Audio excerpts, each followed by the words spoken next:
First question है, हाल ही में अंतर्राष्ट्रीय प्रेस स्वतंत्रता दिवस 2025 कब मनाया गया है? इसके ऑप्शन है ए 1 जून, बी 2 जून, सी 3 जून या डी इनमें से कोई नहीं। इसका ऑप्शन नंबर सी सही है, 3 जून। प्रतिवर्ष 3 जून को अंतर्राष्ट्रीय प्रेस स्वतंत्रता दिवस मनाया जाता है। वहीं 1 जून को अंतर्राष्ट्रीय श्रमिक दिवस व 2 जून को अंतर्राष्ट्रीय टूना दिवस टूना मछली को के संरक्षण हेतु जो है मनाया जाता है। वहीं 3 जून को अंतर्राष्ट्रीय प्रेस स्वतंत्रता दिवस मनाया जाता है। अंतर्राष्ट्रीय स्वतंत्रता दिवस प्रतिवर्ष 3 जून को मनाया जाता है। 2025 में अंतर्राष्ट्रीय प्रेस स्वतंत्रता दिवस का थीम था एक नई दुनिया में रिपोर्टिंग व प्रेस स्वतंत्रता पर आर्टिफिशियल इंटेलिजेंस का प्रभाव। यानी कि आर्टिफिशियल इंटेलिजेंस एआई के आने के बाद जो है प्रेस स्वतंत्रता पर क्या प्रभाव पड़े हैं व इसी के साथ आर्टिफिशियल इंटेलिजेंस के साथ जो है एक नई दुनिया में रिपोर्टिंग करना। प्रतिवर्ष अंतर्राष्ट्रीय प्रेस स्वतंत्रता दिवस मनाने का उद्देश्य है कि प्रेस की स्वतंत्रता और अभिव्यक्ति की स्वतंत्रता को बढ़ावा दिया जा सके। यानी कि जो प्रेस की स्वतंत्रता है, प्रेस स्वतंत्र रूप से अपने कार्य को कर सके, यही इसका मनाने का उद्देश्य होता है। नेक्स्ट क्वेश्चन है, हाल ही में किसे टाटा केमिकल्स के अध्यक्ष के रूप में नियुक्त किया गया है? इसके ऑप्शन है ए स्टेसी साइर, बी अनुराग भूषण, सी एस पद्मनाभन या डी इनमें से कोई नहीं। इसका ऑप्शन नंबर सी सही है, एस पद्मनाभन। एस पद्मनाभन को हाल ही में टाटा केमिकल्स के अध्यक्ष के रूप में नियुक्त किया गया है। वहीं टाटा ग्रुप के अध्यक्ष एन चंद्रशेखर हैं व टाटा ट्रस्ट के चेयरमैन रतन टाटा के भाई नवल टाटा हैं। हाल ही में टाटा केमिकल्स का अध्यक्ष के रूप में एस पद्मनाभन की नियुक्ति की गई है। टाटा केमिकल्स के अध्यक्ष के साथ साथ टाटा केमिकल्स के उपाध्यक्ष की भी नियुक्ति की गई है व उपाध्यक्ष के रूप में डॉक्टर अरूप बसु की नियुक्ति की गई है।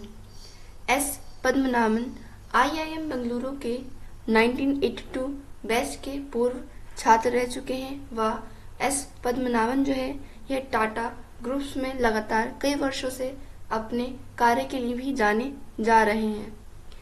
एस पद्मनाभन की नियुक्ति 30 मई 2025 को की गई। नेक्स्ट क्वेश्चन है, हाल ही में किस राज्य सरकार ने हुक्का बार पर प्रतिबंध लगाया है? इसके ऑप्शन है ए सिक्किम, बी कर्नाटक, सी पश्चिम बंगाल या डी मध्य प्रदेश। इसका ऑप्शन नंबर बी सही है, कर्नाटक। हाल ही में कर्नाटक राज्य सरकार ने अपने राज्य में हुक्का बारों पर प्रतिबंध लगाया है। कर्नाटक राज्य सरकार ने हुक्का बार पर प्रतिबंध लगाने का यह घोषणा जो है कर्नाटक के मुख्यमंत्री सिद्धारमैया ने की है। कर्नाटक सरकार द्वारा हाल ही में जो है अपने राज्य के सभी हुक्का बारों पर प्रतिबंध लगाया गया है। कर्नाटक सरकार द्वारा उठाए गए इस कदम का उद्देश्य है कि युवाओं में तंबाकू के उपयोग को कम करना। चूँकि हम सभी देखते हैं कि आजकल युवाओं में तंबाकू के प्रति काफ़ी आकर्षक बढ़ रहा है, जिसके कारण कर्नाटक सरकार ने यह कदम उठाते हुए अब सभी हुक्का बारों पर प्रतिबंध लगाया है और इस प्रतिबंध के अंतर्गत जो है अब तंबाकू खरीदने की कानूनी आयु जो है 18 वर्ष से बढ़ाकर 21 वर्ष कर दी है। यानी कि अब से 18 वर्ष की आयु के युवा जो हैं वे तंबाकू नहीं खरीद सकते। उन्हें अब तंबाकू खरीदने के लिए कम से कम 21 वर्ष की आयु पूर्ण करनी होगी। नेक्स्ट क्वेश्चन है, हाल ही में आर्थिक सहयोग और विकास संगठन की मंत्री स्तरीय परिषद की बैठक का आयोजन कहाँ किया गया है? इसके ऑप्शन है ए चीन, बी फ्रांस, सी भारत या डी जापान। इसका ऑप्शन नंबर बी सही है, फ्रांस। हाल ही में फ्रांस में जो है OECD, जिसे हम लोग आर्थिक सहयोग और विकास संगठन के नाम से भी जानते हैं, इसकी मंत्री स्तरीय परिषद बैठक का आयोजन फ्रांस में किया गया है। OECD की फुल फॉर्म है organisation for economic cooperation and development. इसका हाल ही में फ्रांस में आयोजन किया गया। फ्रांस की राजधानी पेरिस है। वर्तमान में फ्रांस के राष्ट्रपति इमैनुअल मैक्रोन है व फ्रांस की मुद्रा यूरो है। OECD संगठन, इसमें जो है जितने भी विकासशील देश हैं वे या जो देश सदस्य देश हैं वे आपस में जो है एक आर्थिक सतत विकास, रोजगार और जीवन स्तर में सुधार करने के लिए अपने सभी सदस्य देशों में एक बैठक का आयोजन करते हैं और इन आने वाली परेशानियों को जो है मिलकर साझा करते हैं। OECD का जो है इसमें सदस्य देशों में जो शामिल हैं, इसमें फ्रांस शामिल है व अन्य सदस्य देश भी शामिल हैं, परंतु इसमें भारत सदस्य देश नहीं है।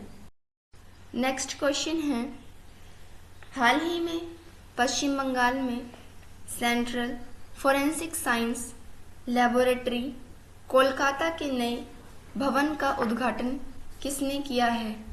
इसके ऑप्शन है ए अमित शाह, बी पीयूष गोयल, सी जितेंद्र सिंह या डी निर्मला सीतारमण। इसका ऑप्शन नंबर ए सही है।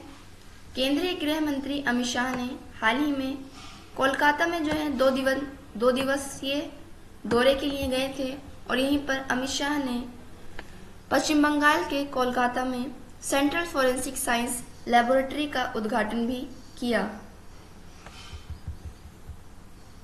Central forensic science laboratory Kolkata में, इसका उद्घाटन जो है केंद्रीय गृह मंत्री अमित शाह ने किया। केंद्रीय गृह मंत्री अमित शाह अभी हाल ही में 2 दिवसीय दौरे के लिए पश्चिम बंगाल में गए थे और इसी दौरे के दौरान अमित शाह ने सेंट्रल फोरेंसिक साइंस लैबोरेटरी का उद्घाटन भी किया। अमित शाह द्वारा किए गए इस लैबोरेटरी का उद्घाटन करने का उद्देश्य था कि आपराधिक जांच में विश्लेषणता सहायता प्रदान करना, यानी कि और अधिक सटीक रूप से आपराधिक जांच को विश्लेषणता की जा सके। इसी के साथ साथ अमित शाह ने इस कोलकाता के अलावा या पश्चिम बंगाल के अलावा अन्य राज्यों में भी सेंट्रल फोरेंसिक साइंस लैबोरेटरी स्थापित करने की घोषणा की है। क्वेश्चन है, हाल ही में किसने पश्चिमी वायु कमान में वरिष्ठ एयर स्टाफ ऑफिसर का पदभार संभाला है? इसके ऑप्शन से A D Ganesh, B Jasvir Singh Mann, C Shivaji Ganesan या डी इनमें से कोई नहीं। इसका ऑप्शन नंबर बी सही है, जसवीर सिंह मान। हाल ही में जो है जसवीर सिंह मान की वरिष्ठ एयर स्टाफ ऑफिसर के रूप में नियुक्ति की गई है और इसी के साथ साथ जसवीर सिंह मान ने पश्चिमी वायु कमान के वरिष्ठ एयर स्टाफ ऑफिसर का पदभार भी संभाल लिया है। पश्चिमी वायु कमान वरिष्ठ ऑफिसर हाल ही में जसवीर सिंह मान को नियुक्त किया गया है। जसवीर सिंह मान यह लगभग अपने विभिन्न प्रकार के लड़ाकू विमानों में 3000 घंटों से अधिक की उड़ान का अनुभव कर चुके हैं। जसवीर सिंह मान यह लड़ाकू विमानों के पायलट हैं और यह अपने अभी तक अलग अलग लड़ाकू विमानों में 3000 से घंटों से अधिक की उड़ान का अनुभव भी कर चुके हैं। वहीं वर्तमान में वायुसेना के प्रमुख अमरप्रीत सिंह हैं। नेक्स्ट क्वेश्चन है, हाल ही में किस देश ने एस्टेरॉयड से नमूने कलेक्ट करने के लिए तियानवेन-2 मिशन लॉन्च किया है? इसके ऑप्शन से ए चीन, बी फ्रांस, सी जापान या डी भारत। इसका ऑप्शन नंबर ए सही है, चीन। हाल ही में जो है चीन देश ने तियानवेन-2 मिशन लॉन्च किया है। तियानवेन-2 मिशन जो है यह एस्टेरॉयड से नमूने कलेक्ट करने के लिए लॉन्च किया गया है। तियानवेन मिशन 2 को हाल ही में चीन ने लॉन्च किया है। चीन द्वारा तियानवेन मिशन को लॉन्च करने का उद्देश्य है कि इसमें चीन अपने मिशन को स्पेस में भेजेगा और वहां से सौरमंडल की उत्पत्ति और ग्रहों के विकास के बारे में मानवता की समझ को गहरा करेगा। यानी कि सौरमंडल की उत्पत्ति व ग्रहों का विकास किस प्रकार हुआ, इसके बारे में और अधिक गहरी जानकारी को प्राप्त करने की कोशिश करेगा। इससे पहले जो है चीन ने पृथ्वी के सबसे निकट क्षुद्र ग्रह जिसका नाम 2016 H03 है, इस क्षुद्र ग्रह जो है यह पृथ्वी के सबसे पास का क्षुद्र ग्रह है और इस ग्रह के नमूने जो हैं चीन ने एकत्र करने के बाद मुख्य बेल्ट धूमकेतु का पता लगाने के लिए तियानवेन-2 अंतर्ग्रह मिशन लॉन्च किया है। नेक्स्ट क्वेश्चन है, हाल ही में किस बैंक ने शून्य बैलेंस पर चार्ज न लेने का फैसला किया है? इसके ऑप्शन से ए SBI, बी PNB, सी RBI या डी कैनरा बैंक। इसका ऑप्शन नंबर डी सही है, कैनरा बैंक। कैनरा बैंक ने हाल ही में जो है सभी शून्य बैलेंस पर कोई भी चार्ज न लेने का फैसला किया है। कैनरा बैंक ऐसा करने वाली पहली सरकारी बैंक बन चुकी है जो कि शून्य बैलेंस पर कोई भी चार्ज नहीं लेगी। यह फैसला हाल ही में कैनरा बैंक द्वारा लिया गया है। कैनरा बैंक द्वारा शून्य बैलेंस पर कोई भी चार्ज न लेने का फैसला किया गया है। इस फैसले को लेने का उद्देश्य है कि कैनरा बैंक अपने ग्राहकों को अधिक सुविधा प्रदान करना चाहती है। कैनरा बैंक की स्थापना 1 जुलाई 1906 में हुई थी। कैनरा बैंक का मुख्यालय बेंगलुरु, कर्नाटक में स्थित है। वह वर्तमान में कैनरा बैंक के अध्यक्ष विजय श्रीरंगन हैं। कैनरा बैंक पहली सरकारी बैंक बनी है जिसने कोई भी शून्य बैलेंस पर कोई भी चार्ज न लेने का फैसला किया। नेक्स्ट क्वेश्चन है, हाल ही में किस देश के हेनरिक क्लासेन में अंतर्राष्ट्रीय क्रिकेट से संन्यास लेने की घोषणा की है? इसके ऑप्शन से A England, B New Zealand, C Australia या डी दक्षिण अफ्रीका। इसका ऑप्शन नंबर डी सही है, दक्षिण अफ्रीका। साउथ अफ्रीका के गेंदबाज जिनका नाम हेनरिक क्लासन है, इन्होंने हाल ही में अंतर्राष्ट्रीय क्रिकेट से संन्यास लेने की घोषणा की है। हेनरिक क्लासन ने जो है यह दक्षिण अफ्रीका की क्रिकेट टीम के खिलाड़ी हैं। हेनरिक क्लासन ने आधिकारिक तौर पर अंतर्राष्ट्रीय प्रारूपों से संन्यास लेने की घोषणा की है। हेनरिक क्लासन मात्र 33 वर्ष की आयु में ही अपने क्रिकेट करियर से संन्यास ले रहे हैं। हेनरिक क्लासन ने अपने सक्सेसफुल करियर की शुरुआत सन 2017 में की थी। वह हेनरिक क्लासन दक्षिण अफ्रीकी क्रिकेट टीम के बहुत ही मुख्य वाइट यानी कि सफेद गेंदबाज खिलाड़ी है। नेक्स्ट क्वेश्चन है, हाल ही में किसे वाडा के अध्यक्ष के रूप में नियुक्त किया गया है? इसके ऑप्शन से A N Venu, B विटोल्ड Banka, सी जगत प्रकाश या डी इनमें से कोई नहीं। इसका ऑप्शन नंबर बी सही है, विटोल्ड बांका। विटोल्ड बांका को दोबारा से जो है वाडा के अध्यक्ष के रूप में नियुक्त किया गया है, यानी कि विटोल्ड बांका की नियुक्ति दोबारा की गई है वाडा के अध्यक्ष के रूप में।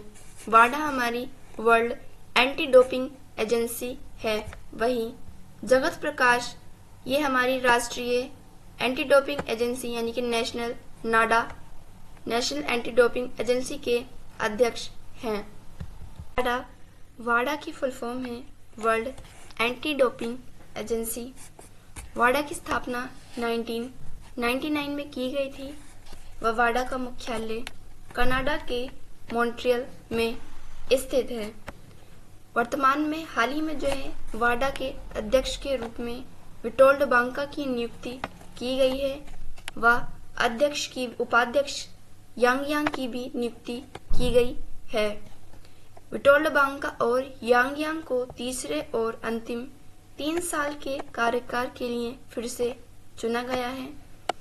अध्यक्ष विटोल्ड बांका और उपाध्यक्ष यांग दोनों का ही कार्यकाल 2026 से शुरू होकर 2028 तक चलेगा, यानी कि इनका कार्यकाल 3 वर्ष के लिए चुना गया है।